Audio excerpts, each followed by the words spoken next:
అందరికీ శనార్థులు. బాగానే దూరము ప్రయాణం చేసి వచ్చిన BJP MLA Rakesh Reddy sir అన్నతోటి ముచ్చట పెడదామా అంటని వచ్చిన.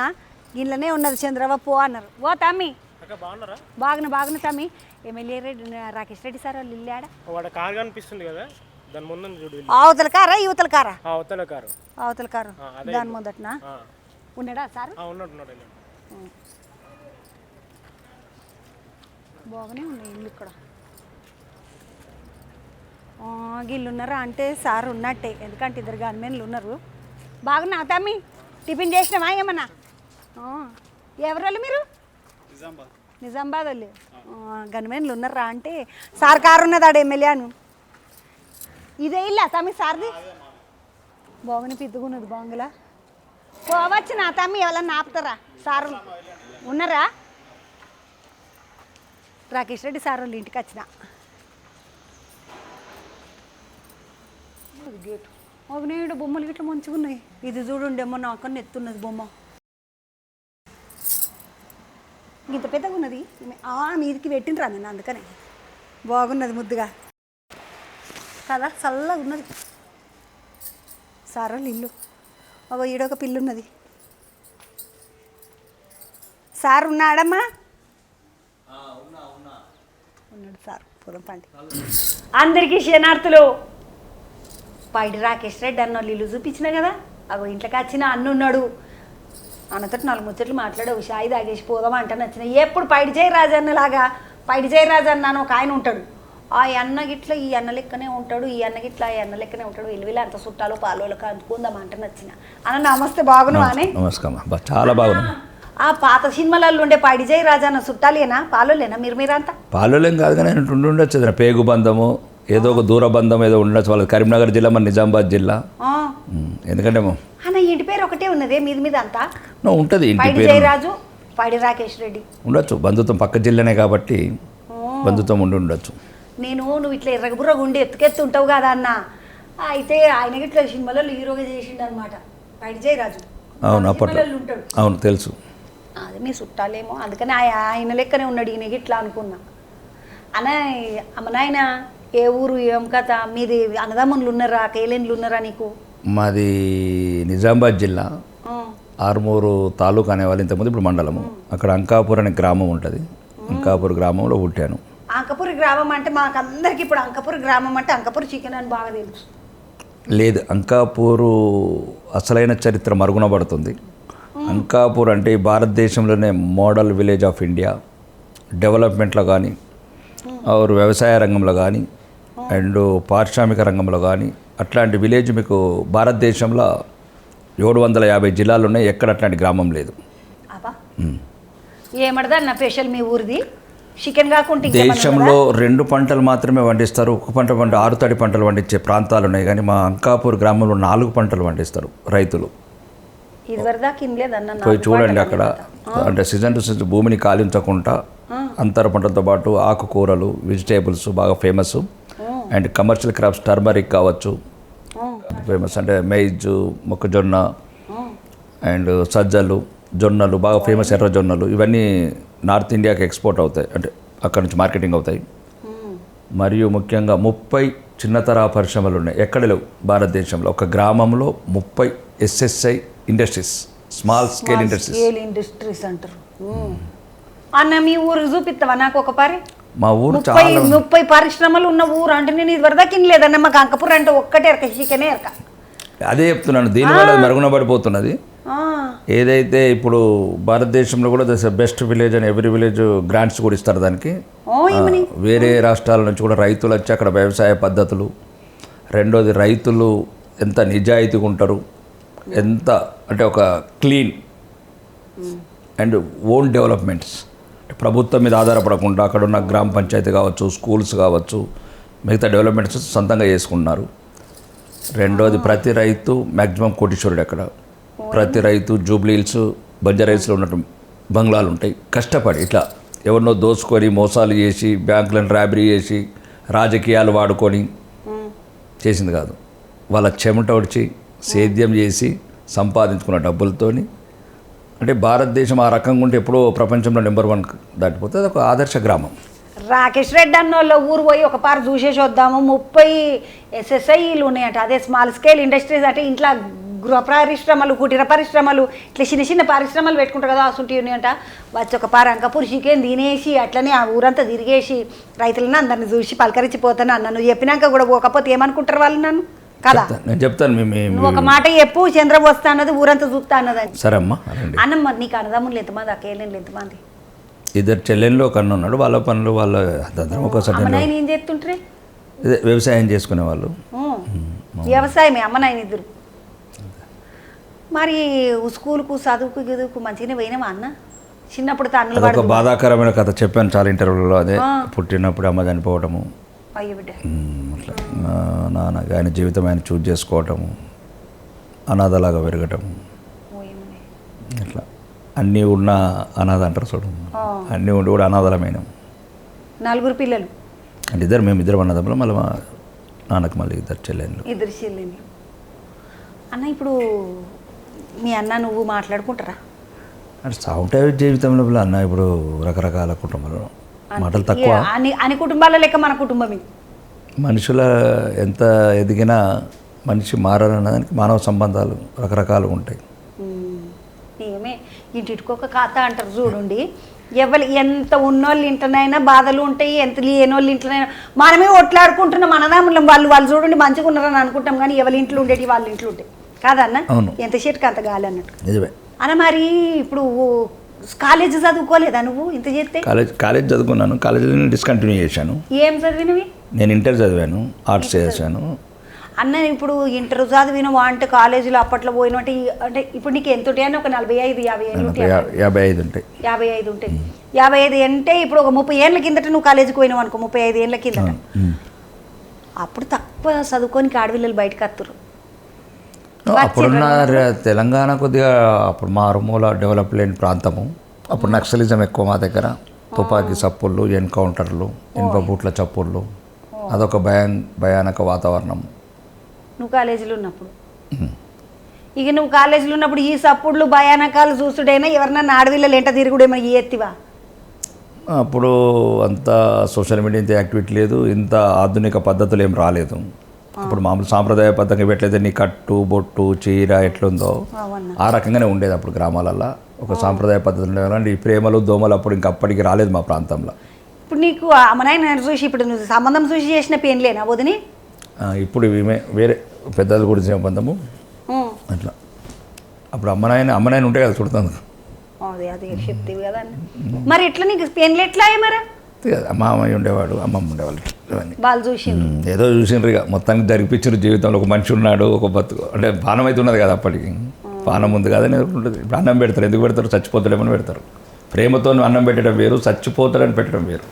దేశుడు వేరు, మేమే గోరు ముద్దలు పెట్టడం వేరు, రక్త ముద్దలు తినడం వేరు. నీ మోకం చూస్తే నీకు నీ వెనకాల ఇంత బాధ ఉన్నదని ఇవ్వాలని అనుకుంటారన్న కదా? నాకైతే పనమంత కలకల అనిపిస్తున్నది అన్న చెప్తుంటే. అన్న ఇప్పుడు పెళ్లి చేసుకుని కట్నం ఏమన్నా ఇచ్చిండ్రా? ఎదురు కట్నం ఇస్తావా? పిల్లల్ని ఇచ్చుడు ఎక్కంటే ఇంకా కట్నం దాకాల్సిన పేదోడికి అనాథకు పిల్లనిచ్చుడు ఎక్కువ, ఆస్తి లేనోడికి. నేను అనుకున్న మీ నాయన బాగానే ఎంటకి వేసిండేమో, వెనకటి సంపాదన అంతా పట్టుకొని మంచిగా తిరుగుతున్నదేమో అనుకున్నాను అన్న. సోకలు పడతాడు అన్న, బాగా సోకగా తిరుగుతుంటాడు అంటారు కదా. ఇట్లా ఫోటో ఉన్నది చూడు, ఎంత ముద్దుగా ఉన్నది అందులో. మంచిగా బిందాస్గా రాజసాబోలే కూర్చున్నావు. ఏ అన్న మంచిగా నాయన తాత గట్టిగా సంపాదించినట్టున్నారు, ఈ అన్న మస్తు సోకలు పడుతున్నాడు అనుకున్నా. ఇప్పుడు వాళ్ళు సంపాదించారు. మా తాత మంచిగా బాగా గ్రామంలోనే పెద్ద రైతు ఉండేవాడు.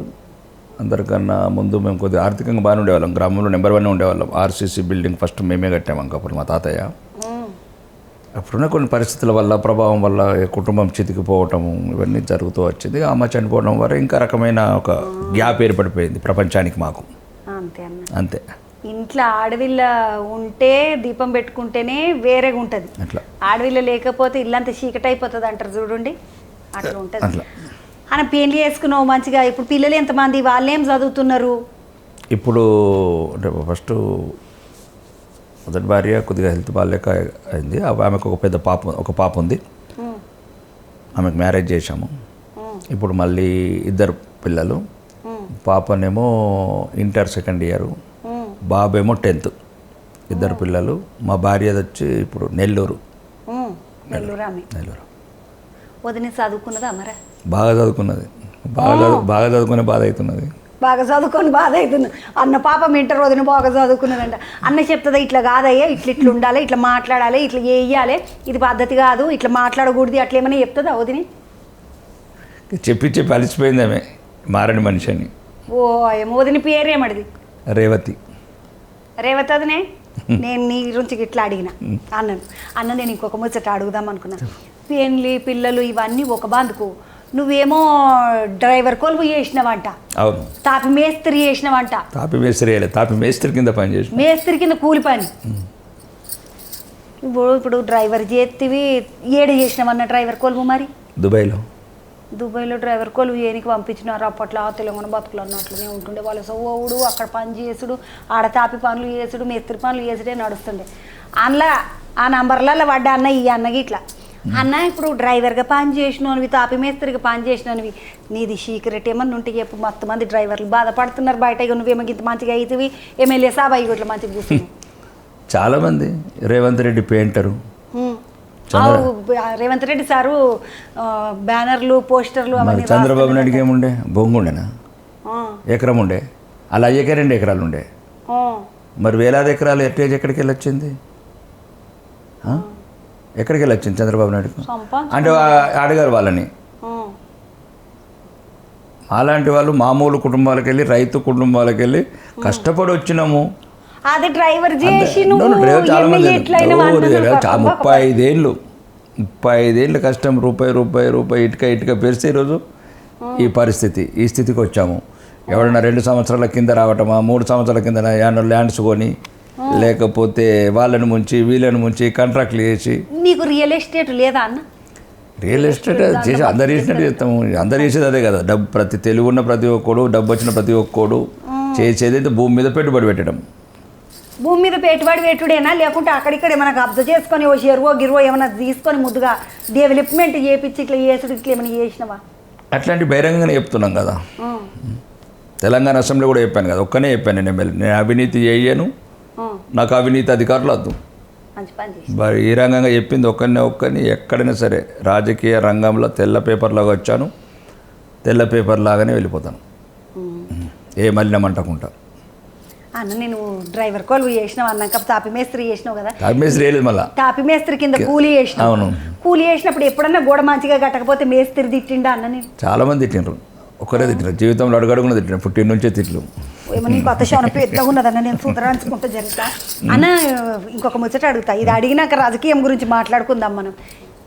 ఇది చేసినావు, మీ ఆమె మనకు మంచిగా ఉన్నది, నిమ్మలంగా ఉన్నాం, పోరలు ముత్యాలు వాళ్ళు ఉన్నారు. నీ అంగా మీ పోరలు ముద్దుగున్నారన్న, మంచిగా ఉన్నారు పోరలు. నీకు ఎందుకు వచ్చిన లొల్లి అయ్యా? ఇది ఈ రాజకీయం బీజకీయం మనకు అవసరమా? మనదంతా మనం చేసుకుందాం గమను ఉండాను అని అనదా? అంటే ప్రతి ఒక్కరు అట్లా అంటేనే ఇప్పుడు ఈ దేశంలో ఇట్లా ఎందుకు ఉంటాం? నువ్వు అట్లా కూర్చుంటుండే, ఎట్లా కూర్చుంటే ఆయన ఇంగ్లీష్ కూడా తండ్రితో ఉంటుండే, నిన్ను నన్ను ఇద్దరిని తండుతుంటుండే. లేకపోతే అక్బర్ గాడు, బాబర్ గాడు ఇప్పటిదాకా తండుతూనే ఉంటుంటారు కదా, మనం చంపుతూనే ఉంటుంటారు. ప్రతి ఇంట్లో ఉంటాయి, వాళ్ళకున్న బలహీనతలు వాళ్ళకు ఉంటాయి. కానీ ప్రతి ఒక్కళ్ళు ఎవరో ఒకరు ఉంటారు. పక్కింటోడే భగత్ సింగ్ కావాలంటే ఎట్లా, పక్కింటోడే సుభాష్ చంద్రబోస్ కావాలంటే మన ఇంట్లో మాత్రం మనమైతే తలుపు పెట్టుకొని కూర్చుందాం అన్నట్టు కాకుండా. అన్న అక్బర్లు బాబర్లు అంటే యాదకొచ్చింది. అసదుద్దీన్ ఓవైసీ, అక్బరుద్దీన్ ఓవైసీ వాళ్ళకు మీకు పచ్చగడ్డేస్తే బగ్గుమంటది. ఏమడదని మీ లొల్లి ఇద్దరిది? ఎందుకు అంటే మీ ఇద్దరు అని కాదు, బీజేపీలకు ఏమయ్యేమోలకు ఎప్పుడు పచ్చగడ్డేస్తే మండినట్టినాయి. మమ్మల్ని ప్రేమించే వాళ్ళని ప్రేమిస్తాం, మమ్మల్ని ద్వేషించే వాళ్ళని ద్వేషిస్తాం. ఇప్పుడు ఇప్పుడు నీ ఫ్రెండ్స్ ఎనిమిస్ 2 రకాలు ఉంటారు కదా. ఇప్పుడు నువ్వు ఎవరైతే నీతో స్నేహితంగా ఉంటారో వాళ్ళతో స్నేహితంగా ఉంటావు, ఎవరైతే నేను అసహించుకుంటారో అవమానపరుస్తారో వాళ్ళని కూడా అట్లనే ఉంటావు నువ్వు. కొందరికి అవమానం అలవాటు అయిపోయింది హిందువులకు, సన్నాసులకు. మన హిందువులను ఒక్కటే పొట్టు తిట్టబడితే ఏమైంది? ఎవరు ఏమన్నారు? గతకాలం నువ్వు తిట్టినవా అన్న? అంటే తిట్టినావు, పొట్టు తిట్టినావు. సన్నాసు లాంటివి, అదాంటివి ఇదాంటివి, తెలివి లేకపోయే దద్దమ్మలమైతే మాంటివి. అంటే గుళ్ళులో కొడుతుంటే చల్లం రేవట్లేదు, భార్య బిడ్డల మీద అత్యాచారాలు చేస్తుంటే అవమనస్తలేదు, ఆస్తులు లాక్కుంటే చలనం లేదు. కొద్ది కొద్దిగా మేఘాలుగా అమ్ముకున్నట్లు కమ్ముకుంటున్నది మొత్తము అంటే గమనించకపోతుంది. అదే బాధ, అంతకుమించి ఏముంటుంది? మాకేముంటుంది వాళ్ళకి మాకు. ఈ 600 సంవత్సరాల చరిత్ర కావచ్చు, 1200 సంవత్సరాల చరిత్ర కావచ్చు, 9 కోట్ల మంది హిందువులను చంపారు. మరి సావతందుకు పుట్టడం ఎందుకు, సావతందుకు సంపాదించడం ఎందుకు? అందుకోసం సన్నాసులు అంటున్నాం. దాంట్లో అప్పుడు చాలామంది మేల్కొంటున్నారు. మమ్మల్ని లెక్క పెట్టిండ్రే 9 కోట్ల అని. 1931లో ఒక ముల్లరని అమెరికన్ రైటర్ రాశాడు. అప్పటికే 1931లో భారతదేశం తిరుగు దీన్ని ఒక స్టడీ చేసి ఈ భారతదేశంలో ఈ ముస్లిం విదేశీ దురాక్రమణదారుల చేతుల్లో ఎంతమంది చనిపోయారు కావాలంటే బుక్ పంపిస్తాను మీకు. ఇప్పుడు విదేశీ దురాక్రమణదారులు అంటే మరి బ్రిటిష్ వాళ్ళు ఇట్లా వచ్చిండ్రు కదండి, ఇంగ్లీష్ వాళ్ళు. అదే అందరూ ఒక్కడాడ పోర్చుగీస్ వాడు వచ్చిండు, ఫ్రెంచ్ వాడు వచ్చిండు, ప్రతి ఒక్కడికి హిందువులు అంటే చులకన. ఈ దేశం అంటే ఈజీ. పనికిరాని వాళ్ళు కులాల పిచ్చిలా కొట్టుకుంటారు, కులం పిచ్చితో కొట్టుకుంటారు. అప్పటి నుంచి ఇప్పటివరకు రాహుల్ ఖాన్ వరకు కూడా అదే విషయం. అప్పటి నుంచి వాళ్ళు బ్రిటిష్ వాళ్ళు కావచ్చు, ఫ్రెంచ్ వాడు కావచ్చు, ఫ్రాన్స్ వాడు కావచ్చు, పోర్చుగీస్ వాడు కావచ్చు, ఇప్పుడు రాహుల్ ఖాన్ కావచ్చు. కులాల మధ్యన చిచ్చు పెట్టడం. రాహుల్ గాంధీ నాకు ఆయన గాంధీ గారు వాళ్ళు గాంధీ ఎవరు గాంధీ వాళ్ళ ఇంట్లో ఎవరు లేరు గాంధీలు. అదొక ఎత్తుకొచ్చుకున్న పేరు.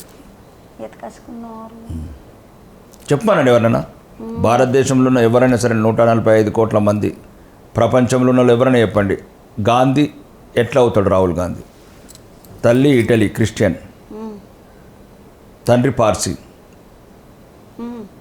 మా మతంగానోడు మా దేశంగానోడు. ఈడ ఉడితే ఇక్కడ వాళ్ళు అవుతారు కదా అన్న. ఇప్పుడు పుట్టినప్పుడు మన పోరలు అమెరికాలో పోయి ఆడ మన పోరలు అంటే వాళ్ళకు పుట్టడం వేరు. మేము ఏమంటున్నాము, మా మతమోడు కాదంటే వేరే మతం ఉండదని అంటలేం కదా. మీరు భలే మాట్లాడతారు. అందరూ అన్ని మతస్థులు ఉండొచ్చు, తప్పు దాని గురించి కాదు. మా మతమోడు కాదు, మా దేశపోడు కాదు, మమ్మల్ని అడుగడుగున అవమానిస్తున్నాడని చెప్తున్నాను. కులాల మధ్యన కుమ్ములాటలు పెడుతున్నాడు, కులగణ అంటున్నాడు, ఆగణ అంటున్నాడు, ముస్లిమ్స్ని రెచ్చగొడుతున్నాడు, డివైడ్ పాలసీ చేస్తున్నాడు. వాళ్ళ ముత్తాత చేసినట్టు దేశాన్ని విడగొట్టిన వాళ్ళ ముత్తాత దుర్మార్గుడు. అన మరి ఈ ముచ్చటంతా ఇటు బాందుకున్నది. నీకు ఆ రాజాసింగ్ సార్ ఉన్నాడు కదా, ఓల్డ్ సిటీ రాజాసింగ్ సార్ అంటే బాగా ఫేమస్ అయిన. మీ ఇద్దరికి ఏమైనా బాగా గట్టిగా దోస్తాను ఉంటుందా? అవును, మంచిగా ఉంటుంది. బాగా ముచ్చట్లు పెట్టుకుంటారు. పుషి పుషి మంచివాడు, చాలా మంచివాడు రాజాసింగ్ అన్న. నాకు ఎరకనే అదే చాలా మంచివాడు. పిలుస్తాడా ఎప్పుడైనా దా ఓల్డ్ సిటీలో తిరిగేసేద్దాం పా అన్న అని? పోదు, మన తిరిగాను కదా, రాత్రిలో తిరుగుతాను నేను. రాత్రి ఎక్కడైతే హిందువులు మైనారిటీ ఉన్నారో, ఎక్కడైతే అవమానాల పాలవుతున్నారో వాళ్ళకి వెళ్ళి ఒక నైతిక స్థైర్యం నింపటం, ధైర్యం నింపటం. మేమున్నాము, భారతదేశం మనది, 100 కోట్ల హిందువుల మీ వెనకాల ఉన్నాం, ఎటువంటి ఇబ్బంది ఉండదు. ఆజ్ నై తొక్కల్ అప్నా యోగా. ఆజ్ నై తొక్కల్ అప్నా యోగా అంటే నాకు అప్నా యోగా అంటే అప్నా రాజోగా. అదే ఇప్పుడు తెలంగాణలో అప్నా రాజోగా. బీజేపీ వాళ్ళం వచ్చి పాలన చేస్తామన్నట్ట. పక్క ఎర్రకోట మీద ఎట్లేసామో గోల్కొండ కోట మీద కాషాయ జెండా ఎగరేస్తాం అన్న. మరి అట్లా అయితే ఇప్పుడు బీజేపీలో నువ్వు సీఎం అయితే ఉండొచ్చునా? నువ్వు అది అంత పెద్దది అవసరం లేదు కదా, వేరే వాళ్ళు ఉన్నట్లే కానీ ఆ సెక్షన్ వేరే ఉంటుంది. మేము ఓన్లీ కార్యకర్తలుగా, భారతీయ జనతా పార్టీ కార్యకర్తలుగా. అరే నువ్వు ఎమ్మెల్యే కదన్న, సీఎం గారికి ఉండదా నీకు?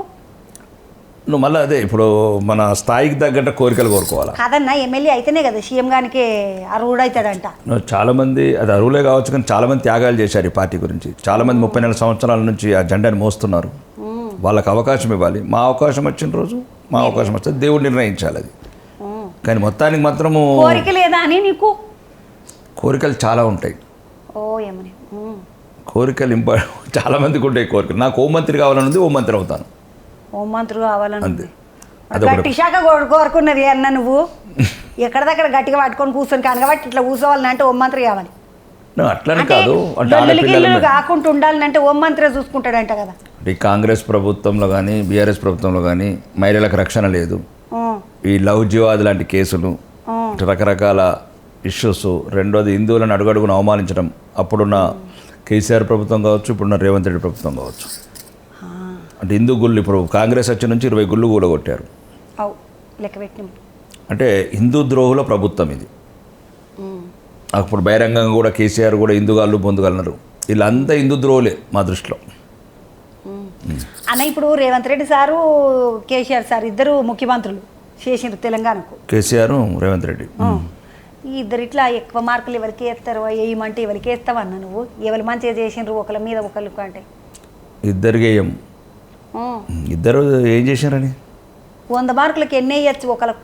ఏం వేయలేము. వీళ్ళని చరిత్రలో ఒక దుర్మార్గులుగా ఉండి మిగిలిపోతారు. వీళ్ళు చరిత్రలో ప్రజలను మోసం చేసిన వాళ్ళుగా. కేసీఆర్ దళితుడిని ముఖ్యమంత్రి చేస్తాని, 3 ఎకరాల భూమి ఇస్తాని, ఇంటికో ఉద్యోగం ఇస్తాని,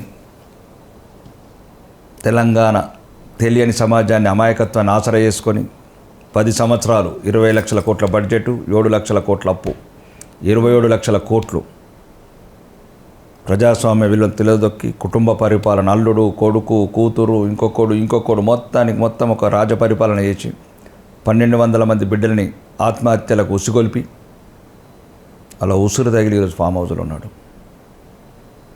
అన్ని అబద్ధాలు చెప్పి రాష్ట్రాన్ని కలిసి కాంగ్రెస్ ప్రభుత్వం ఏదైతే ఆ కుటుంబ పాలన, రాజపరిపాలన మీద ప్రజలు అసహించుకుంటున్న వేళ అవకాశాన్ని మలుచుకొని అబద్ధ వాగ్దానాలు చేసి 4000 పెన్షన్లు ఇస్తాం, ఇందిరమ్మ ఇల్లు కడతాం, ఏమంటారు హ్యాండిక్రాఫ్ట్స్కి 6000 పెన్షన్ ఇస్తాం, రైతు భరోసా ఇస్తాం, రైతు భరోసా, రైతు బంధుని తీసేసిన రైతు భరోసా కూడా పోయింది. ఇంతవరకు ఒక ఇల్లు కట్టలేదు, ఒక పెన్షన్ ఇవ్వలేదు, ఒక రేషన్ కార్డు ఇవ్వలేదు, ఆటో డ్రైవర్లకు 12,000 ఇవ్వలేదు, 15,000 కౌలు రైతులకు ఇస్తామని ఇవ్వలేదు, 2,50,000 ఉద్యోగాలు అన్నారు. పేపర్లు వేసిండ్రు కదని రైతులకు ఇంతమందికి ఇది పైసలు ఇస్తున్నామా అని అంటే అంత మోసం కదా. చెప్తున్నాను కదా, మీరు అట్లన్నప్పుడు ముందు కండిషన్ చెప్పాల్సిందే. మీరు రాహుల్ ఖాన్ గారు వచ్చినప్పుడు అప్పుడు చెప్పాలి కదా సభలో. ఫుల్ పేడ్ యాడ్జీలు ఇచ్చారు, మీ పేపర్లో కూడా వెలుగులో కూడా ఇచ్చారు. రైతులందరికీ రుణమాఫీ, 2 లక్షల రుణమాఫీ అని. అక్కడ షరతులు వర్తిస్తాయని పెట్టలే కదా యాడ్లో. షరతులు వర్తిస్తాయని అప్పుడు చెప్పాల్సింది. మోసపూరితమైన చర్యల ద్వారా, అబద్ధ వాగ్దానాల ద్వారా తెలంగాణ ప్రజల్ని మళ్ళొకసారి చెరబెట్టారు. అందుకోసమే ఎవరికి ఏం మార్కులు వేయవిగా. ఏమైందంటే సరే పాటన్నయ్య గారు, నేను రేవంత్ రెడ్డి సార్ గురించి, కేసీఆర్ సార్ గురించి ఎందుకు మన ముచ్చట మాట్లాడుకుందాం. అంటే ఒక్కటి మాత్రం చెప్పగలుగుతా, ఆ దుర్మార్గమైన పరిపాలన ప్రజలు మార్పు కోరుకున్నారు. ఆ కుటుంబ పాలన నుంచి ఆ మార్పు మాత్రం జరిగింది తెలంగాణలో. మార్పు జరిగింది కానీ మంచి మార్పు రాలేదు. మంచి మార్పు రాలేదు అన్న. మైకు ముందట నేను చూస్తే, మైకులో మాట్లాడుతుంటే కానీ, ఎప్పుడన్నా మైక్ తీసుకొచ్చి ముందట పెడితే కానీ ఎంత జోరుగా మాట్లాడతావా అంటే ఇట్లా సిగమస్తుంటుంది చూడండి. అట్లా సిగమస్తుంది నాకు అనిపిస్తుంది. అప్పుడు ఎమ్మెల్యే కాకముందు ఈ స్పీచ్లు మంచిగా దంచి కొట్టినవా అన్న, నువ్వు బాగానే కొట్టినావు. ఆ జీవన్ రెడ్డి అన్న, ఆర్మూర్ పాండన్న అంటారాను. ఆ జీవన్ రెడ్డి అన్న నువ్వు ఇద్దరు రెడ్లేనా, రెడ్లే గట్ల తిట్టుకుంటారేనా మరి బాగానే. ఆట మొదలు పెట్టాడు వాడు, ఆట ముగింపు చేశాను నేను. ఇప్పుడు మైకుల ముందు అటు ఉన్నప్పుడు జోరుగా మాట్లాడుకుంటుంటే నేను అంటుంటే ఓ ఎమ్మగి ఆర్మూర్దికి పోకుంటారా నాయన, వాళ్ళిద్దరు ఎదురుబాదురు పడ్డారంటే కొట్టుకునేరు అని అంటుంది. ఎప్పుడన్నా ఎదురుబాదురు పడ్డారా అన్న మీరు? అర్థం ఏముంటుంది రాజకీయాలలో? తప్పేమో కొట్టుకుంటాము, చంపుకుంటాము, చరిత్రలో ఏది జరగడం జరుగుతుంది. ఏముంటుంది సరే అవకాశాలు ఎట్లా దేవుడు ఎట్లా వేస్తే అట్లా, ఏ తప్పేముంది అట్లా అన్న. మరి నువ్వు ఎమ్మెల్యే గానికి ఎంత ఖర్చు పెట్టినవి? ఖర్చు ఎలక్షన్ కమిషన్కి సబ్మిట్ చేసినాం. అది ఎంత ఖర్చు పెట్టినామని మొత్తం అంతా ఇవ్వాలి కదా, వాళ్ళకి లెక్క ఇచ్చేసాం గవర్నమెంట్కు. అన్నా మరి ఖర్చు పెట్టిన ముచ్చట పక్కకు పెడితే పబ్లిక్కు ఏమన్నా వంచినావా చిరంతా, లేకపోతే ఉత్తుగా పుక్కానికి వేయించుకున్నావా మాసంటోళ్ళతో ఓట్లు? భారతీయ జనతా పార్టీ అంటే ఇట్లా మిగతా కమర్షియల్ పార్టీ లాగా ఉండదు. ఇది ఒక ధర్మం, దేశం, న్యాయం. ప్రజలు స్వచ్ఛందంగా మీరు వెళ్ళి చూడండి పల్లెలల్లో అని అంటారు. మరి ఓట్లప్పుడు కుక్కర్లు వంచినరా అంటారు, బంగారం ఉంగరాలు వంచినరా అంటారు, ఇల్లు తిరిగి పైసలు ఇచ్చిపోయినరా అంటారు, ఓటుకు 3,000 అంటారు, 4,000 అంటారు, ఈ పాటోళ్ళు 2 ఇస్తుండ్రా అంటారు, డ్వాక్రమైలకు వంచినరా అంటారు, గిట్ల మస్తుగా అంటారు కదని. నేనేమో ఊర్లో లేకపోతే నాకు ₹1 అందక. కుక్కర్లు అయితే, చీరలు అయితే మా ప్రత్యర్థి పంచాడు, మాజీ శాసనసభ్యుడు కుక్కర్లు వచ్చాడు. దాన్ని బట్టి అట్లా వచ్చిండొచ్చు ప్రచారంలోకి. వాళ్ళు బహిరంగంగానే పంచారు. అధికార మదంతో, అహంకారంతో, అధికారం ఉంది కదా, సిద్దిపేట దొర ఉన్నాడు కదా అని పంచారు బహిరంగ. అన్ని విలువల తుంగలో దొక్కి, అన్ని చట్టాలను తుంగలో దొక్కి పంచారు కదా. దాన్ని బట్టి ప్రజలు ఇంకా రకరకాలు అంటారు కదా, బంగారం అంటారు, ఇంకా ఏమంటారు, వజ్రాలు అంటారు. ఏమైనా వంచుతివా నువ్వు ఇట్లా ఉట్టిగా నేర్పించుకున్నావు ఓట్లు అని అని అడిగినాను అన్న. నాకైతే ఏమందలే, నేను హైదరాబాద్లో ఏమేమి ఖర్చు పెట్టినాం అనేది మొత్తము అకౌంట్ ఇచ్చేసినాం గవర్నమెంట్కు, ఎన్నికల కమిషన్కు. అన్న ఇప్పుడు ఎమ్మెల్యే కాగానే పబ్లిక్ ఫస్ట్ వచ్చి అన్నా ఎమ్మెల్యే అయిన అనగానే నువ్వు మొదలు పబ్లిక్కి చేసిన పని ఏంది? ఫస్ట్ నేను చేసింది ఆర్మూర్ నియోజకవర్గం ప్రజలకు బానిసత్వం నుంచి విముక్తి చేశాను. అంటే 10 ఏళ్ల నుంచి స్వాతంత్రం కోల్పోయి బిక్కుమంటున్న దుర్మార్గుడి చర్యల వల్ల అధికారులు ఆగడాలని బహిరంగంగా నేను ఎన్నికైన నెక్స్ట్ డేని మొత్తం క్లియర్గా చెప్పాను. పోలీసులకు కావచ్చు, రెవెన్యూలకు కావచ్చు, గుండాలకు కావచ్చు, ప్రతి ఒక్కరికి చెప్పాను. ప్రజాస్వామ్యం అంటే ఎట్లుండాలి అట్లుండాలి, ధర్మం 4 పాదాల మీద ఉండాలి చెప్పాను. అప్పటి వరకు అక్రమ కేసులు, మర్డర్లు, గుండాయిజం, రౌడీయిజం, ఆడపిల్లల మీద అఘాయిత్యాలు, కమిషన్లు, పేద ప్రజల మీద టిప్పర్లు, ఇవన్నీ రకరకాల అక్కడ అది ఒక చరిత్ర. అక్కడ ఆర్మూర్ చరిత్ర అంటేనే 10 ఏళ్ళు ప్రజలు గదలు అడిగిపోయారు. బందిపోటు దొంగలు అగబడ్డారు ప్రజల మీద. మాజీ శాసనసభ్యుడు తన అనుచరులు మొత్తం. నేను చెప్పే అవసరం లేదు, పల్లెకి చరిత్ర ఉంది అక్కడ. మీరు వెళ్ళి కూడా వెళ్ళొచ్చు. నువ్వు ప్రజల పల్లెకు ఇంటెలిజెన్స్ అవసరమైతే అన్నీ తీసుకోవచ్చు. దాన్ని ఫస్ట్ ఆ పరిస్థితుల నుంచి విముక్తి చేశాను. అంటే నేను జన్మెత్తిన నేలకు రుణం తీర్చుకున్నాను. నా ప్రాంతం ఏదైతే భయం గుప్పిట్లో ఉందో విముక్తి చేశాను. ఇప్పుడు సంవత్సరం నుంచి కొద్దిగా ఇప్పుడున్న ప్రభుత్వం సహకరించకుండా సెంట్రల్ ఫండ్స్ తెస్తున్నాం. ఒక 43 కోట్లు తీసుకొచ్చాము అమృత్ స్కీమ్ కింద. ఈ దుర్మార్గమైన ప్రభుత్వం ఉంది ఇప్పుడు రాష్ట్ర ప్రభుత్వం. దక్షిణ తెలంగాణ మంత్రులు దొరికినట్లు దోసుకుపోతున్నారు. ఉత్తర తెలంగాణ మీద పగబట్టేనరు. ప్రతిపక్ష శాసనసభ్యుల్ని అభివృద్ధి నిరోధకులుగా చిత్రించాలనుకుంటున్నారు. కానీ ప్రజలకు అన్నీ తెలుసు. ఏమంటారా అన్న మీద సెంటర్ అంటారా? అవును, సెంటర్లో మీరే ఉన్నారు కదా, మరి ఆడికించి ఇప్పుడు 2 మంత్రులు ఉన్నారు కదనే మనకు. అదే రాజ్యాంగం వేరే ఉంది, ఫెడరల్ వ్యవస్థ. మనకి ఇటు గుంజుకరానికి రాదా? మన మంత్రులు 2 అట్లా గుంజుకునేది 2 నిమిషాలు తీసేస్తాం రేవంత్ రెడ్డిని. అట్లా అంటావా? పైనకించి పైసలు పట్టుకొని రావా అంటే కింద అదే చెప్పినాం కదా. ఇక్కడ ఉండకుండా పైనుంచి పట్టుకు అమృత అనేది పైనుంచి పట్టుకొచ్చింది 43 కోట్లు. అమృత్ స్కీమ్ అని వాటర్ స్కీమ్ అమృత్. అట్లా ఇప్పుడు ఎన్ఆర్జీఎస్ ఫండ్స్ సెంట్రల్దే. గ్రామాభివృద్ధికి ఏవైతే వాడుతున్నామో వైకుంఠధామాలు కావచ్చు సెంట్రల్దే, ప్రకృతి వనాలు కావచ్చు సెంట్రల్దే, అన్నీ సెంట్రల్గా. రైల్వే ప్రాజెక్టులు కావచ్చు సెంట్రల్గా. ఇక్కడ ఏం చేసింది లేదు. ఇక్కడ ఆ జీతాలకు కూడా సరిపోయట్లేదు. అది మిగిలితే 18,000 కోట్లు ఏమొస్తుంది. 6,000 కోట్లు జీతాలు, 6,000 కోట్లు వడ్డీలకు, 3,000 కోట్లు బెనిఫిషరీ స్కీమ్స్ ఉన్నాయి. 3,000 కోట్లు ఖమ్మంకు 1,000 కోట్లు, నల్గొండకు 1,000 కోట్లు, కోడంగల్కు 1,000 కోట్లు. కొత్త అయిపోయింది. 33 జిల్లాలకు తెడ్డు చూపిస్తున్నారు. 30 జిల్లాలకు 3 జిల్లాల వాళ్ళే బతుకుతున్నారు.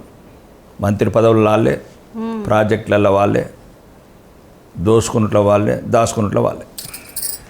అనమారి ఇప్పుడు నువ్వు కారు వేసుకొని పోతుంటావు మీ నియోజకవర్గంలో, పబ్లిక్ ఆపి అన్న గీ కష్టం ఉన్నదే మాకు, గీ బాధ ఉన్నది అంటే కారు దిగుతావా అన్న? దిగకుండానే కాళ్ళకేసి మాట్లాడతావు. నేను ఎప్పుడు అడుగుదామా అనుకుంటాను నువ్వు కనబడితే, ఎందుకంటే నువ్వు తెల్లగా ఉంటావు, అయితే నల్లగైతే ఇట్లా కారు దిగుతావా దిగవా అని అనుమానం ఉంటుంది నాకు. మనం కోరుకొని ఏరుకొని ప్రజాసేవ చేస్తామని ప్రజారంగంలోకి వచ్చినప్పుడు కార్లలో కూర్చోవడం, మెడలలో కూర్చోవడం కుదరదు. కంపల్సరీ పల్లెలలోకి వెళ్తుంటాను. రోజు సుమారు 1000 మంది వస్తుంటారు ఇంటికి. పేదవాళ్ళు, సామాన్యులు, వాళ్ళ సమస్యలు చెప్పుకోవడానికి. హైదరాబాద్కి ఎప్పుడు వస్తావన్న మరి? 3 రోజులు అక్కడ ఉంటాను, 3 రోజులు ఇక్కడ ఉంటాను. అసెంబ్లీ ఉన్నప్పుడు దినం ఇక్కడనే ఉంటుంది. దినం ఇక్కడ ఉంటాను. అసెంబ్లీ ఇక్కడ కొద్దిగా రోజులే కదా, 15 రోజులు ఉంటుంది అంతే. మిగతా అంతా ఇప్పుడు నీకు వచ్చే జీతము నీ పెట్రోల్ ఖర్చుకే సరిపోతుండొచ్చునే ఈ లెక్కన కదా? పెట్రోల్ దేనికి కూడా సరిపోతుంది. అంత ఇంత మానేస్తున్నారు కదా. 2,50,000 జీతం మామూలు కదా. అందుకోసం చెప్తాను మేము జీతగాళ్ళమని. ప్రజల జీతగాళ్ళం, ప్రజలకు రుణపడి ఉండాలా, ప్రజలను ఇబ్బంది పెట్టద్దు, పేదవాళ్ళని బాధ పెట్టద్దని చెప్తాను. మరి అందు గురించి అధికారులకు కూడా. ఈ చేయికి జోరుదారికి వేసుకున్నావా? అది ఏమడదని మనం అంతరించి పిచ్చుకున్నావా? లేదు, ఎర్రచందనం అనేది ఒకటి, ఎర్రచందనం సంబంధించింది బీడ్స్. నేను పట్టుకపోయి లోపటే ఎత్తారు కదా పెట్టుకుంటే. లైసెన్స్ ఉంటే వేయరు. ఇవన్నీ లైసెన్స్తో తయారు చేస్తాం మేము. మనం కొనుక్కుంటే మనం లైసెన్స్ పెట్టి కొనుక్కోవాలి. కాకపోతే మామూలు అదే ఇప్పుడు రెగ్యులర్ ఉంటుంది. ఎవరన్నా వేసుకోవాలని అనుకుంటే అన్న లెక్క సోగ్గా మంచిగా ఉన్నది లైసెన్స్ తీసుకొని వేసుకోవాలన్నట. అది పెట్టుకోండి. కానీ మస్తు వేసుకోవడానికి లైసెన్స్ అవసరం లేదు, అమ్మడానికి లైసెన్స్ అవసరం. అమ్మితే షాప్లో కొనుక్కోవచ్చు, దాని తప్పేమి. మరి అది ఎర్రచందనం ఏడ కనుకొచ్చుకునేవి? ఎందుకు మా ఫ్యాక్టరీస్ ఉన్నాయి కదా. ఎర్రచందనమయ్యా ఏమన్నా ఎర్రచందనం అంటే లోపటే ఎత్తారు. ఎర్రచందనము చెట్లు నరికినా చేసినా లోపటే ఎత్తారంటారు కదన్న. ఎర్రచందనం స్మగ్లింగ్ చేసే వాళ్ళని వేస్తారు లోపల. లైసెన్స్గా తీసుకొని గవర్నమెంట్ దగ్గర కొన్ని వ్యాపారం చేసుకుంటే వాళ్ళని గవర్నమెంటే అమ్ముతుంది. గవర్నమెంట్ అమ్ముతుంది అంటే చెట్లు నరకుడు మరి తప్పంటారు కదా. చెట్లు నరకదు, గవర్నమెంట్ నరకదు. ఏదైతే స్మగ్లింగ్ చేస్తుంటారో అడవిలో దాన్ని సీజింగ్ చేస్తుంది ఫారెస్ట్ వాళ్ళు. పట్టుకున్నప్పుడు ఎట్లయితే ఆదిలాబాదులో టేకు, ఖమ్మంలో టేక్ పట్టుకుంటారు, అంటే అక్కడ ఇక్కడ మాకు టేక్ ఉంది, అక్కడ ఎర్రచందనం ఉంది రాయలసీమలో. ఆ పట్టుకున్నది ప్రభుత్వం సీజ్ చేసి యాక్షన్ చేస్తుంది. ముఖ్యమంత్రి వాళ్ళ ఆధ్వర్యంలో నిర్ణయం తీసుకొని ఇప్పుడు పట్టుకున్న దాన్ని యాక్షన్ చేసినప్పుడు మీరు పోయి కొనుక్కోవాలి. అంతే. ఒకళ్ళ మీద ఒకరు పాట జోరుగా వాడుకుంటుంటారు. అన్నిట్లో ఇప్పుడు అన్ని వ్యాపారాలు కదా. ఇప్పుడు హౌసింగ్ బోర్డు ఇప్పుడు హెచ్ఎండి ప్లాట్లు యాక్షన్ పెడుతుంది, ఒకరి మీద ఒకరు వాడి యాక్షన్లో పార్టిసిపేట్ చేయరా? అట్లనే ఉంటుంది ఇది. అవును, ఇప్పుడు వైన్ షాప్లు యాక్షన్ పెడతారు. ఆ వ్యాపారంలో అంటే మీరు నరకుడు ఉండదు, చెట్లను నరకుడు ఉండదు, నరికి పట్టుకొచ్చిన దొంగలను కొనుక్కుంటారు. అంతే. అది ప్రభుత్వం. చంద్రబాబు నాయుడు ఇయ్యాల కూడా యాక్షన్ ఉంది. చంద్రబాబు నాయుడు పవన్ కళ్యాణ్ ఇద్దరు పెట్టినారు. నేను ఇట్లా పుష్ప సినిమాలో చూసిన, అందుకని నాకు ఎరక. అది పుష్పేలా చూపించింది మొత్తం అబద్ధం. అది ఓన్లీ ఆ సుకుమార్ గారు అల్లు అర్జున్ గారు డబ్బుల గురించి తీసిండ్రు. అయ్యో పాపం, అట్లా అంటావు. దానివల్ల బాగా అడవికి బాగా నష్టమైంది ఆ మూవీ వల్ల. ఆ మూవీ కూడా వీలైతే రిలీజ్ చేయొద్దు రెండోది నాకు తెలుసు. ఎందుకంటే దానివల్ల యువత పాడైపోతున్నారు. వాడు చూపించిన ఏదో సినిమాటిక్గా చూపించలేకే, సినిమాటిక్గా ఏదైనా చూపిస్తే పర్వాలేదు, కానీ అటు అంటే ఒక పర్యావరణాన్ని ధ్వంసం చేసే, ప్రకృతిని ధ్వంసం చేసేలాగా చూపిస్తున్నాడు. ఆడ 5 లక్షల రూపాయలకు ఉంటే 1 కోటి రూపాయలు చూపిస్తున్నాడు. యువత అంతా పడిదోన పడుతున్నది, అడవంతా కొట్టేస్తున్నది. పవన్ కళ్యాణ్ కూడా అన్నాడు కదా ఈ మధ్యన సినిమాలు, ఇంతకుముందు ప్రకృతిని కాపాడమని వచ్చేటి ఇప్పుడు ప్రకృతిని ధ్వంసం చేయమని వస్తున్నాయి. అల్లు అర్జున్ గారు అటు సుకుమార్ గారు ఇద్దరిని జైలు వేసి తుడిచిపోతుంది కేసు పెట్టి. ఎందుకంటే కొన్ని లక్షల ఎకరాలు పోతుంది ఇప్పుడు అడవి. ఇప్పుడు మళ్ళా మొదలు పుష్ప వచ్చినప్పుడేమో కొన్ని వేలాది హెక్టార్లు కొట్టేసినారు. అంటే వాళ్ళు కొట్టేసిండ్రా లేకపోతే పబ్లిక్ కొట్టేసిండ్రా? యువత ఇప్పుడు నిరుద్యోగం ఒక సమస్య, పేదరికం ఒక సమస్య ఆ ప్రాంతాలల్లో. అటువంటి టైంలో మనం లేనిపోయిన అపోహలతో 10 రూపాయలది 100 రూపాయలు అని చెప్పినాం అనుకో, వాడు లేనిపోయిన ఆశపడి కొడతాడు. అని ఏమే అన్నా, నేను ఏమడదో అనుకుంటున్నా అప్పటి నుండి 5 లక్షలది 1 కోటి రూపాయలు, 5 లక్షల 1 కోటి రూపాయలు అంటే పైసలు బాగా వస్తాయి అని కొట్టి తీసుకొని అయితే లోపల. దానివల్ల ఇప్పుడు మళ్ళాడు పుష్ప 2 అని వస్తున్నది. దానివల్ల మళ్ళీ కొన్ని లక్షల చెట్లు పోతాయి.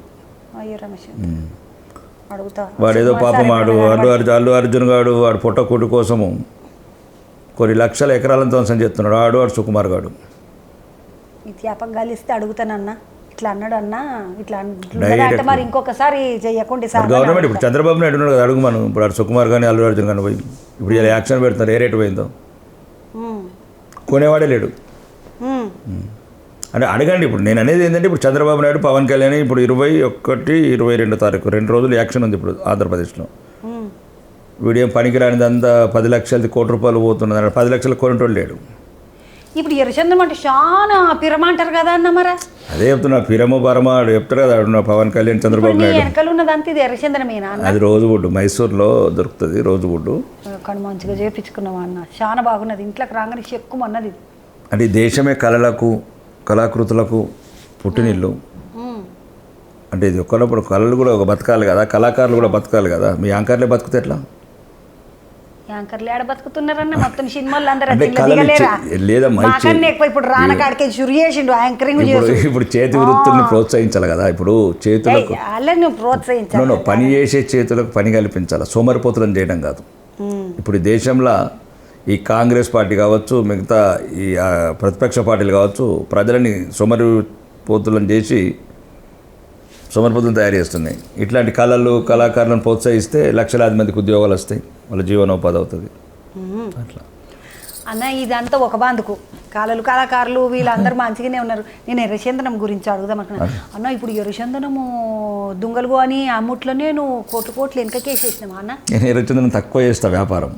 మరి ఎర్రచందనం తక్కువ చేస్తా. నేను ఎక్కువ real estate, hotels, pharmaceuticals, cold storages, agro business. Cold స్టోరేజ్లు, కోల్డ్ స్టోరేజ్ ఉన్నాయి, అగ్రో ఎక్స్పోర్ట్స్ ఉన్నాయి, హోటల్స్ ఉన్నాయి, ఫార్మాస్యూటికల్స్ ఉంది, ఫార్మా ఇంపోర్ట్. ఇది చిన్నది ఎర్రచందనం, కానీ దీన్ని ఒక రకంగా ఫేమస్ అయిపోయింది. సబ్జెక్ట్ ఒక డిఫరెంట్ స్పైసీ సబ్జెక్ట్ కాబట్టి ఎర్రచందనం అంటే అందరూ నేనైతే ఎర్రచందనము అంటే చేతుకున్నది ఎర్రచందనం అంటేనే నేను పుసుకున్న లోపటేస్తారా గిట్లా చెప్తున్నాడు ఈ అన్న చేతికి పెట్టుకున్నది ఎర్రచందనం అంటున్నాడు. ఆయన పోలీసులకు తెలుసు లోపల మామూలు ఇంతకుముందు ఇల్లు ప్రతి ఇంట్లో ఎర్రచందనము. ఈ కొంతమంది దాన్ని మిస్గైడ్ చేస్తూ ఈ రకంగా తయారైంది. రాయలసీమలో, తమిళనాడులో, మదురై లాంటి, కోయంబత్తూరు లాంటి ప్రాంతాల్లో ప్రతి ఇంట్లో ఎర్రచందనం మంచాలు, ఎర్రచందనం డోర్సు, ఎర్రచందనం రోకళ్ళు, రెండోది ఇంటి పనిముట్లు. ఇంకా ఈ రాయలసీమకి వచ్చే వరకల్లా ఎడ్ల బండ్ల అవి ఏమంటారు, గ్యారెలు, చక్రాలు, ప్రతి ఇప్పుడు వ్యవసాయ మామూలు చెక్క వాడినట్టు ఈ ఎర్రచందనం చెక్కను వాడు వాడేంటి ఇక్కడ ఆదిలాబాద్లో టేకు ఉంది, అక్కడ ఎర్రచందనం ఉంది, అంతే తేడా ఏమున్నది.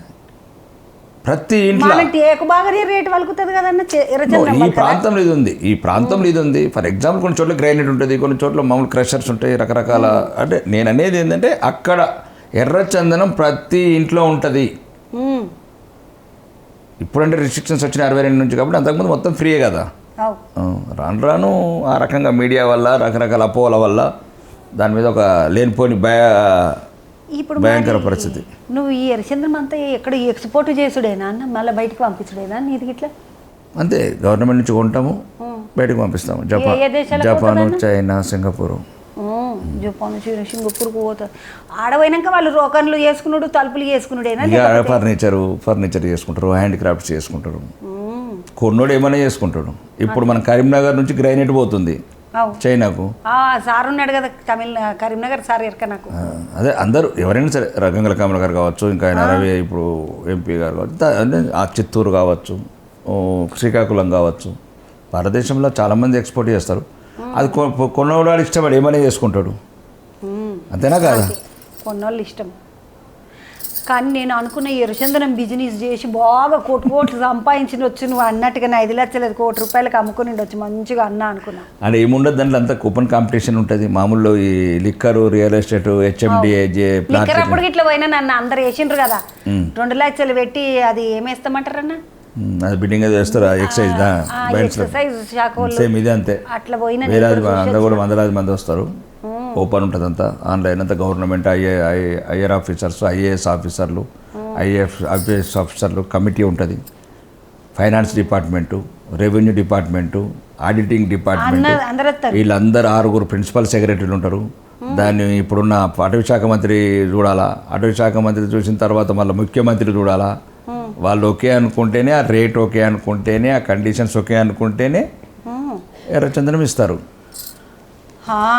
అన్నయ్య ఎర్రబొట్టు పెట్టుకున్నావు కదా, ఎర్రచందనం అమ్ముతాన్ని ఎర్రబొట్టు పెట్టుకుంటావా లేకపోతే ఎప్పుడు పెట్టుకుంటావా బయటకు వచ్చినప్పుడు? ఇప్పుడు ఎక్కువ, ఎందుకంటే ఈ భారతీయ జనతా పార్టీ అంతకుముందు పెట్టుకునేవని చిన్న బొట్టు పెట్టుకునేవని, కానీ భారతీయ జనతా పార్టీ రాజకీయాలకు వచ్చినప్పుడు ఇట్లా పెట్టుకుంటే లేక ప్రజలందరూ చాలా బాగుంది అన్న అంటే అట్లా అలవాటు అయిపోయింది. పొడవు ఇంట్లోకి ఇట్లా పెట్టుకుంటావా? ఇంట్లో కూడా పెట్టుకుంటాను.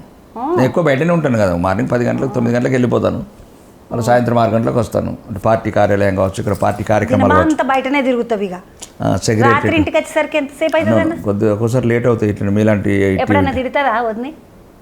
నీ ఏమి వచ్చే టైం ఆ ఇంటికి అని తిడుతుందా? అర్థం చేసుకుంటున్నాను. ఫస్ట్ కొద్దిగా ఇబ్బంది పడేవాళ్ళు, రాజకీయ నాయకుడి జీవితము, మళ్ళీ అది హిందూ పార్టీ, భారతీయ జనతా పార్టీలో ఉంటే ఒక రకమైన వ్యవస్థ ఉంటుంది, పార్టీ వర్క్ బాగుంటుంది మాకు. కార్యకర్తలు ఎందుకంటే అధికారం లేదు, అవమానాల పాలవుతున్నాం హిందువులం, వాళ్ళకి ధైర్యం నింపాలి, స్థైర్యం నింపాలి, యుద్ధానికి ఉసుగొల్పాలి. అధికారం చేపట్టాలంటే మేము ఎప్పుడు వాళ్ళ నిత్యము రగులుస్తూ ఉండాలి, రోజు మాటలు చెప్తూనే ఉండాలి. మనం రగులంటే చైతన్యం, రగులడం అంటే చైతన్యవంతం, అంటే భవిష్యత్తులో రగులుతుండాలి అంటే మాకు పొయ్యి రగులుతుండాలి అనేది ఒకటే ఎరక కదా. భవిష్యత్తులో బంగ్లాదేశ్ లాంటి ఘటనలు కాకూడదు, మన కళ్ళ ముందే మన కన్న కూతుర్లని, కట్టుకున్న పిల్లలని మానభంగాలు చేయొద్దు నా కొడుకులంటే మేము చెప్తూనే ఉండాలి. ఎప్పుడన్నా ఇంట్లో వచ్చి పిల్లలకు అన్నా వదిన కన్నా ఏమన్నా వండి పెట్టినవా నీ చేతులతోటి? నవ్వకన్నా నిజం చెప్పు. ఇప్పుడు అంత టైం లేదు, పెట్టేటప్పుడు పెట్టినాం కానీ ఇప్పుడు టైం లేదు. ఎప్పుడన్నా నిజంగా వండి పెట్టినవా? నాకు మంచి వంట చాలా బాగా వస్తుంది. నాకు ఏం వండుతుంటివన్నా వదినకి ఎప్పుడన్నా వండి పెట్టమంటే? జనరల్గా నాన్ వెజ్ బాగా చేస్తాను, ఎందుకంటే దుబాయ్లో ఉన్నాను కదా, వండుకున్నావు సెల్ఫ్ కుకింగ్.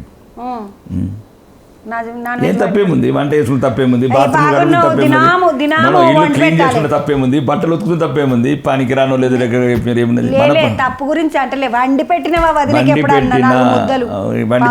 ఇప్పుడు లేకపోతే బట్టలు ఉతుకుంటా తప్పేముంది, లేకపోతే ఇల్లు క్లీన్ చేసుకుంటా ఏమైతుంది. పని వాళ్ళు చేసుకుంటే తప్పేం లేదు, చేసుకోవాలి కూడా లేకుంటే ఊక పక్కన మీద ఆధారపడితే నెత్తిన కదన్నా. అంతే అన్న ఇన్ని ముచ్చట్లు చెప్తున్నావు. నువ్వు ఎమ్మెల్యే అయినాక మోదీ సార్ని కలిసినవా అనే పోయి ఒక్క పరనా? మోదీ సార్ని పర్సనల్గా కలే కానీ సభలోకి వచ్చినప్పుడు పార్లమెంట్ ఎలక్షన్లలో జగిత్యాలలో కలిసాను. చేసుకోవాల్సిన చెప్పిన అన్నిట్లు ఇక్కడ ఆర్మూర్కెంచి నేను గెలిచిన ఇట్లున్నది నా కథ. మేము అంటే అందము కూడా అంత ప్రోటోకాల్ ఉంటుంది, అది డిఫరెంట్ ఉంటుంది. ఏం మాట్లాడాలా ఎంతసేపు మాట్లాడాలి ముందే ఉంటాయి కాబట్టి అక్కడ ఏంటంటే అది పబ్లిక్ మీటింగ్ కాబట్టి కలిసాడు ఆశీర్వాద. ఇప్పుడు ఈ వీక్లో వెళ్తున్నాం, అపాయింట్మెంట్ ఏదో ఫైనల్ అయింది. పోతే అడుగు ఆర్మూర్ దిక్కు బాగానే మాకు ఇద్దరు ఇటు పంపాలే, నువ్వు మేమంతా అక్కడ కష్టపడి గెలిచిన వాళ్ళం అని చెప్పి అడగన్న. ఆయనను కలవటమే అదృష్టం. యుగ పురుషుణ్ణి కలిసినట్లు, అవతార పురుషుని కలిసినట్లు. హిందువుల పాలిటీ ఈరోజు 10 సంవత్సరాల నుంచి ఒంటి చేత్తోని ఈ జాతిని కాపాడుతున్న ఒక యోధుడు, ఒక వీరుడు, ఒక దైవాంశ సంభూతుడు, విశ్వ గురువు, విశ్వాస నాయకుడు, విశ్వ నాయకుడు. ప్రపంచంలో ఇంకా మన పాపాలు అన్నీ పోవాలండి కలియుగంలో. నరేంద్ర మోడీని కలిస్తే పాపాలన్నీ పోతాయి. ఏమని ఇట్లా పుసుకున్న పోయి ఇట్లనే అన్నవా అనుకో, సార్ నాడు నువ్వు సెంట్రల్ మంత్రి అయిపోవాలి ఇట్లా అని అనగలడు సారు. నేను సెంట్రల్ ఎంపీల వాడయ్యా నువ్వు మలకిత్తకు నాడు మనం సెంట్రల్ మంత్రి చేస్తా నిన్న అంటే నా పరిమితులు నాకు తెలుసు. నేను కొత్తగా రాజకీయాల్లోకి వచ్చాను, ధర్మం గురించి దేశం గురించి వచ్చాను. నిన్ను ఎవరు అడిగినరన్నా ఎమ్మెల్యే కావాలని నీకు ఎందుకు అనిపించింది? నువ్వు ఎవరిని చూసి ఎమ్మెల్యే అయిదా? కాలం నిర్ణయించింది అట్లా. నా ప్రాంతము, పుట్టిన ప్రాంతము ఒక రకమైన భయం గుప్పిట్లో ఉండటం సహించలేకపోయినా ఒక దుర్మార్గుడి చేతుల్లో. అక్కడ పోటీ చేసేవాడు లేడు, వాడికి ఎదురు నిలబడి మాట్లాడేవాడు లేడు.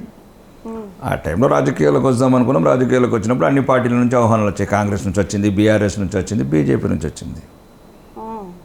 బీజేపీ ఐడియాలజీ నాకు నచ్చింది కాబట్టి బీజేపీలోకి వచ్చాను. అంతే అంతే అన్న. నేను బీజేపీలోకి వచ్చినట్టు యాదకి వచ్చింది. నువ్వు అప్పుడు మొన్న ఒకసారి ఆ సిపి సార్ తోటి అన్నావు కదా, నా దగ్గరికి ఇట్లా రివాల్వర్ ఉన్నదని. ఎన్ని కొనుక్కున్నవే నువ్వు తుపాకులు? కొనుక్కుంటే ఇయ్యరు, గవర్నమెంట్ ఇస్తుంది. అవసరం ఆ వ్యక్తులకున్న అవసరాన్ని బట్టి, అవకాశాన్ని బట్టి ప్రభుత్వమే ఇస్తుంది లైసెన్స్ ఇచ్చింది. ఒకటి కొనుక్కున్నావా, 2 కొనుక్కున్నావా? అలా లైసెన్స్లో ఉంటాయి, 1, 2 అనేది ఉంటుంది. ప్రభుత్వం ఏంటంటే ఇస్తుంది. నీకెన్ని ఇచ్చిందని? నాకు చాలా రోజులు ఎక్కువ వాడడం కదా, గన్మెన్లు ఉంటారు కదా, గన్మెన్లు కూడా ఉంటారు. ఎప్పుడన్నా షోకు కన్నా ఒక పోటవన్నా దిగినవా తుపాకి పట్టుకొని? కనీసం కొనుక్కున్నాక తుపాకులు పట్టుకొని ఫోటోలు దిగినంత మాత్రాన ఏముండదు. అది ఒక ఆత్మరక్షణార్థం ఇస్తారు విఐపీలకు. అంటే మాకేం కాదు, రాజకీయ నాయకులకు కాదు, బిజినెస్ మ్యాన్లకు ఇస్తారు, అందరికి ఇస్తారు. ఎవరికైతే అవసరం ఉంది ఆత్మరక్షణకు ఇస్తారు. ఆత్మరక్షణ గురించి ఇస్తారు తప్ప ఇందులో రక్షణ కోసం ఇస్తారు. కానీ దాన్ని వాడుడికి ఇట్లా రావాలి కదన్నా. వాడే అవకాశం వస్తలేదు, రావద్దనే కోరుకుంటున్నా దేవుణ్ణి. ఇక అందులో నేను తుప్పువాటి పోవుడేనా? ప్రాక్టీస్ చేస్తాం, అప్పుడప్పుడు ప్రాక్టీస్ చేస్తూ ఉంటాం. ఒక వారంకి ఒక్కసారి అన్న అట్లేమన్నా చేస్తాం. దానికి ఒక టైం ఉంటుంది, దానికి ఒక టైం ఉంటుంది. లేదు అంటే సర్వీసింగ్ ఇస్తాము. తుప్పు పట్టద్దంటే ఇచ్చినవా మరి ఇప్పటివరకు ఎప్పుడన్నా సర్వీసింగ్? అది రొటీన్ ప్రాసెస్. అందరూ దానికి ఏముంటాయి, గన్ మాన్యువల్స్ ఉంటాయి, దాని ప్రకారం ఇస్తూ ఉంటారు. నేనే కదా అందరు ఇవ్వాల్సింది. నీ దగ్గర తెలిసి నీ దగ్గర ఒక 4-5 ఉన్నాయా అనుకున్నా. నువ్వు ఎన్నున్నా గవర్నమెంట్ లిస్ట్లో ఉంటాయి అవన్నీ. బుల్లెట్స్ ఎన్నున్నాయో గవర్నమెంట్ లిస్టులు ఉంటాయి, ఎన్నున్నా కానీ అది ఉంటుంది అంటున్నా కానీ నంబర్ అయితే చెప్తలేడు అన్న. చూడు నువ్వు బాగానే నీకు సోకు ఉండొచ్చు అనుకున్నాను అన్న. నీ సోకు అంతా చూసి ఇట్లా మంచిగా ఉంటావు కదా, ఈ అన్నతో ఒక 7-8 తుపాకులు ఉండొచ్చు మంచిగా సోగ్గా అనుకున్నా. ఇట్లా పెడతావేమో గోడక అనుకున్నా. ఇంకా నేనైతే అవసరం రావద్దని కోరుకుంటున్నాను. అవసరం వచ్చిన రోజు పెడతాను.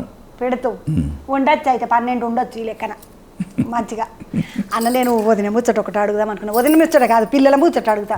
పోరలు ఏమన్నా ఆయన ఎమ్మెల్యే మాకేంది కదా, చదువులేదు గిదులేదు మస్తుగా ఉన్నది మాకే అని నివలంగా ఉంటారా, మంచిగా చదువుతారా? లేదు, ఇంకా వచ్చి నుంచి చదువుతూనే ఉన్నారు ఇద్దరు. అవును, బుడ్డదైతే చదువుకుంటున్నా చూసిన. చదువుతారు. చదువు ఎప్పటికి ఉంటుందండి. ఆస్తులు, అంతస్తులు, అధికారం ఎప్పటికి ఉండదు. మా పిల్లలే కాదని అందరికీ చెప్తున్నాను. ఆస్తులు ఎప్పటికి ఉండకపోవచ్చు, అధికారం ఎప్పటికి ఉండకపోవచ్చు, అంతస్తులు ఎప్పటికి ఉండకపోవచ్చు, కానీ చదువు ఎప్పటికి ఉంటుంది మీతోని. కాబట్టి అందరు చదువుకోవాలి. చదువు అనేది ఒక జ్ఞానము. ప్రపంచంలో నువ్వు ఎక్కడన్నా బతకగలుగుతావు, ఏ సమస్యనైనా ఎదుర్కోగలుగుతావు. కాబట్టి మా పిల్లలకు అదే నేర్పుతాను. కాబట్టి పిల్లలు కూడా స్టడీలో ఫస్ట్ క్లాస్లో ఉంటారు. కాబట్టి ఇబ్బంది ఏం లేదు దానివల్ల. ఏదైనా దొంగతనం చేసుకోవచ్చు కానీ చదువుని ఎవడో ఎత్తుకపోలేడు. అంతే కదా అన్న? అంతే. బుర్రలకి చేయబెట్టి అయితే తీసుకపోలేరు. అంతే. మంచి ముచ్చట చెప్పినావు, అందరికి మంచి ముచ్చట చెప్పినావు అన్న. నువ్వు ఇదైతే మంచిగా చెప్పినావు. పోరలు మీ నాయన తాట అమ్మ తాట ఇవన్నీ మంచిగా ఉన్నాయి అన్న ఆలోచనతోటి చదువుకున్న మానయ్య అనుకొని ఊకోకుండే. అన్నయ్య చెప్పిండి ఈ నుండి జర అన్న వదిన మంచిగా వంట చేస్తుందా? పర్లేదు, తినచ్చు అంటే మంచిగా తినచ్చు, బాగానే చేస్తుంది అన్న. నువ్వు మంచిగానే ఉన్నావు అంటే వదిన మంచిగా వండుతున్నట్టు. అంతే అర్థం. ఆరోగ్యంగా ఉన్నావు, అవును మంచి గట్టిగా ఉన్నావు అవును అంటే వదిన బాగా మంచిగా వండుతున్నాడు. అవును. నేను వదిన గురించి ఒకటి అడుగుదాం అనుకున్నాను. ఎర్రచందనం తోటి బాగానే ఎన్కేషన్ ఎర్రచందనం అంట అన్న బంగారం కొంట విలువైంది అంటారు. ఇప్పుడు మీరు మీ వాళ్ళకి ఏమైనా నగలు గిగలు చేపియాలంటే ఎర్రచందనం నగలు చేపిస్తారా, బంగారం నగలు చేపిస్తారా? నేను ఎవరికి వేపియాలి నగలు, ఎవరికి ఎందుకు వేపియాలి నగలు? నగల మీద మా వైపుకి కూడా అంత వ్యామోహం లేదు. ఓ వ్యామోహమే లేదు అంటే అంత బంగారం మీద కావచ్చు, నగల మీద కావచ్చు అట్లేదు. ఆమె కొద్దిగా ఉండే సింపుల్గా ఉంటుంది. ఓ అప్పుడు ఏదైనా ఫంక్షన్లకు పోయినప్పుడు చిన్న మీరు పెట్టుకున్నట్లే మేము పెట్టుకుంటాం అంతే అంతే. ఇక మరి షాపింగ్కు చీరలు కొనిపోయినకే ఎక్కడికైనా తీసుకపోతావా వదినను? వెళ్తాం నీళ్ళు అప్పుడప్పుడు. నీకేనా? లేదు అంటే ఇప్పుడు ఈ రాజకీయాలకు వచ్చి బిజీ అయినాం, కానీ ఇంతకుముందు వెళ్ళేవాళ్ళము. ఇప్పుడు కొద్దిగా తక్కువనే. ఇప్పుడు ఆమెనే వెళ్తుంది ఎవరైనా ఫ్రెండ్స్తోని. ఇప్పుడు అన్ని రకాలుగా కుటుంబానికి కూడా సరిగా సమయం ఇవ్వలేకపోతున్నా. ఎందుకంటే మీడియా మీటింగ్స్, ఇవన్నీ ఇంటర్వ్యూస్, కొన్ని జిల్లాలకు ఇన్ఛార్జు, ప్రచారము, ఇవన్నీ ఉన్నాయి కాబట్టి ఇంకా కొద్దిగా లైఫ్లో కొద్దిగా చేంజెస్ వచ్చినాయి మొత్తానికి. ఎప్పుడన్నా ఊకే ఏం వంట చేస్తావు రేవతి? నేను బయటికి నుంచి ఆర్డర్ పెడతాను, మంచిగా ఆర్డర్లు పెట్టుకొని తింటారా? హోటల్కి పోయి బిర్యానీ ఎప్పుడన్నా తింటారా? అట్లా తింటాం, అనిపించింది అప్పుడప్పుడు తింటాం. తక్కువ, నెలకు ఒక్క రోజు, 2 నెలలకు ఒక్క రోజు వెళ్తాం అంతే. జర పూరలతోటి ఇట్లా టైం పెట్టుకో. ఎప్పుడు వచ్చినా కానీ ఏమొచ్చినా కానీ ఒక గంట సేపు పూరలతోటి మాట్లాడు. లేకుంటే మా నాయన తిరుగుతాడు. ఇక మా నాయన దొరకడానికి పూరలు అనుకోవద్దు. మ్యాక్సిమం ట్రై చేస్తాం ఫ్యామిలీకి టైం ఇవ్వడానికి.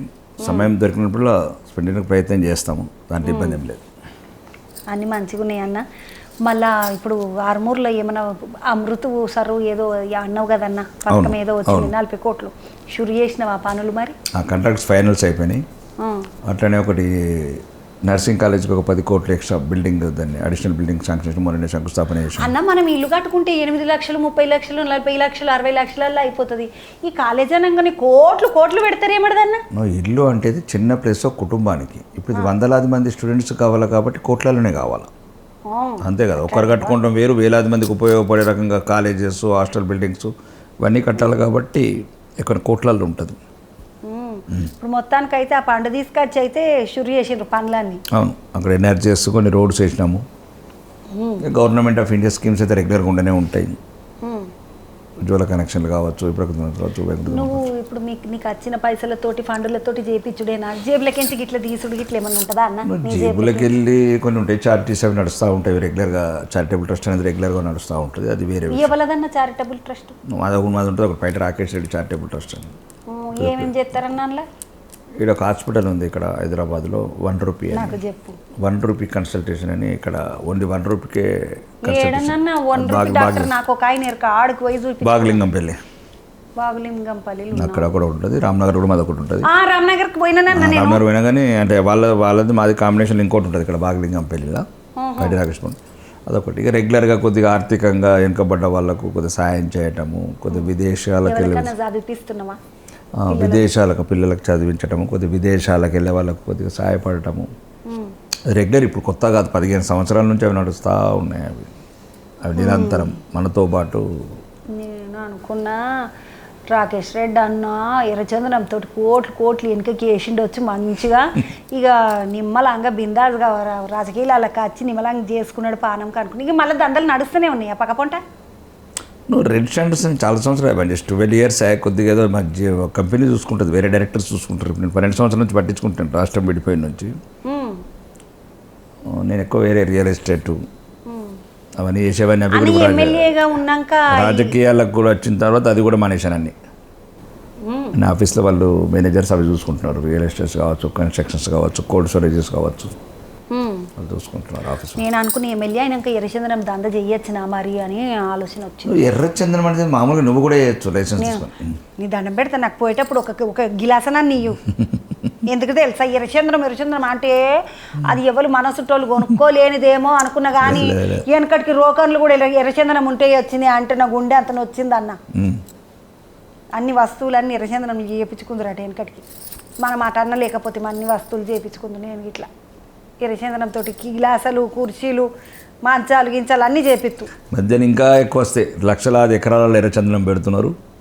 ఎర్రచందనం మామూలు అవుతుందా మరి? అగ్వ అవుతుందా? మా అసంటోళ్ళు ఇప్పటికే చాలా అగ్గు అయింది, ఇంకా అగ్గు అవుతుంది. అందరికి అందుబాటులోకి వస్తుంది. ఇంకొక 10 సంవత్సరాల తర్వాత తెలంగాణ ఆంధ్రలో సుమారు లక్షలాది ఎకరాలలో పెట్టారు, లక్షలాది చెట్లు అవుతాయి. అప్పుడు ఎక్కడ చూసినా ఎర్రచందనమే కనబడుతుంది. ఫోన్ పట్టన్న నేను 10 ఏళ్ళ వెనక కట్టుకుంటుంది. అప్పుడు బెస్ట్ అది. అప్పుడైతే ఎర్రచందనం తోటి తలుపులు గిట్ల పెట్టించు అన్ని పెట్టుకోవచ్చు. లేకుంటే ఊకే లేదు ఇల్లు లేదు ఇల్లు లేదు ఇల్లు లేదని బాధపడే కన్నా 10 ఏళ్ళ అయినాక కట్టుకొని ఎర్రచందనం తలుపులు పెట్టించుకుంటాను నేను మా ఇంట్లో. మంచిగా ఉంటుంది అది. అగ్గు అవుతుంది అంటే మంచిగా ఒక 1000 రూపాయలకి ఇంత తెచ్చుకొని పెట్టుకుంటా.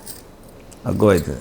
పోనన్నా ఇగో నేను మన్ని ముచ్చట్లని మాట్లాడుకుంటా టైం అయిపోతున్నది. వార్తలకు పోవాలి, మళ్ళీ కోపం చేస్తారు నన్ను. నువ్వు నిమ్మలము ఆర్మూర్ వాళ్ళని మంచి గట్టిగా చూసుకో. సరే మంచిదన్న పోయేస్తా శనార్థులు. సరే. ఇగో ఈరోజు పాయిడి రాకేష్ రెడ్డి అన్నతోటి ముచ్చట మళ్ళొక ముచ్చటతోటి మళ్ళగలుద్దామండి. ఇళ్ళకి బుక్కెడు తినుండి మిమ్మల్ని అడిగేటోళ్ళు ఎవరు. మంచిదా? చంద్రం అడుగుతుంది తినుండి అమ్మ.